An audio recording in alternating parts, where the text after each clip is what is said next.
Ohayo gozaimasu! This is my first week dito sa Japan. Bangon!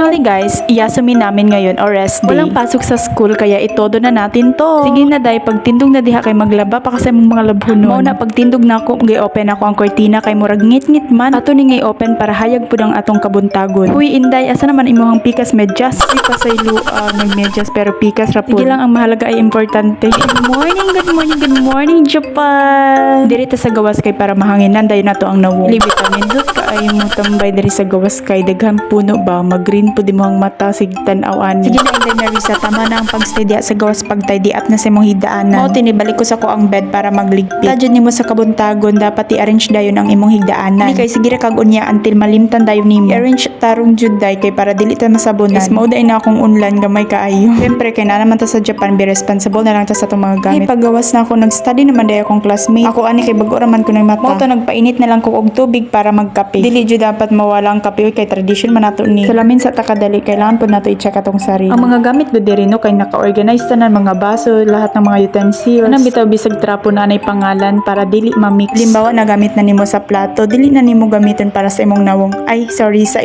lamesa di ay. Sorry. Bitaw naka-organize tanan. Bitaw kung unsa ka limpyo pud diri sa sulod, mas limpyo pud sa gawas. Karon before ta magkape, kailangan nato mag-wash sa ato ang face. Yan akong daily routine kapag Saturday. Waiting sa ato ang boiling water. OA.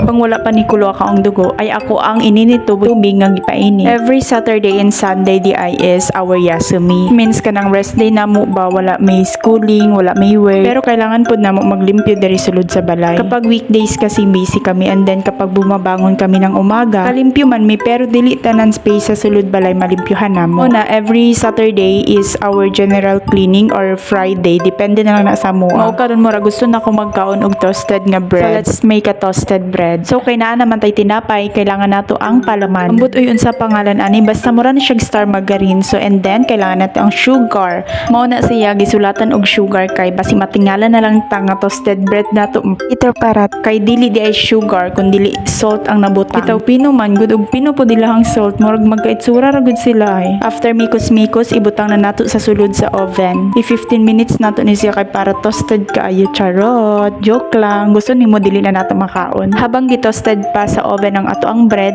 diri sa tamo timpla sa taog kape. Tapos chika-chika sa ato ang kauban, katawa gamay libak bako charot lang. Bitaw oy wala man tay lingaw no. Na mikos sa ato ang kape while gat chika. Mao jud ni atong culture no, kanang every morning magkape jud. After a minutes na toasted na ang ato ang bread, ay nasubrahan naman ka toasted. Naunsa naman ni? Sige lang para next time ma-adjust na nato ang minutes. Nanday ilabay ang imong basura sa tamang lagayan jud ayo patanga-tanga jud. Sige daw try nato ning toasted na bread.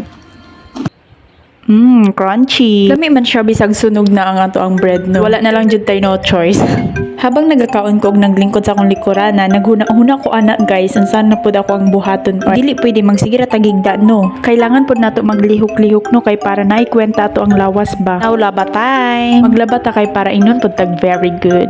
Bitaw maning kamot taglaba kay wala ba tay mama diri maglaba nato. Pero pasalamat pud ko kay dili na hand washing ang atong gamit. Kay itong naa pa man gud may sa training center sa Pinas ato kay maning kamot jud kag hand washing imuha uy. Ingana man na siya kay gina-train man mi pero pasalamat pud ko sa mga training center kay daghan pud kong natun-an didto ba nang how to survive your own. Kay dili pud ba nila limnaban sa ang mga tuan ha. Now tapos na ako sa akong mga gawaing bahay. So after ato naligo na ako karon na human akong ligo wala na nako gipakita alangan tangi. Karon kay magmikos-mikos ako sa akong nawong. Lami kayo sa feelings ba kanang wala na kay hunaw-hunaon kay human naman imong trabaho. Human naman nato ang trabaho pwede na ta maglaag-laag. Unya mo adto mig jinja. See you on my next video. Thank you for watching beautiful people.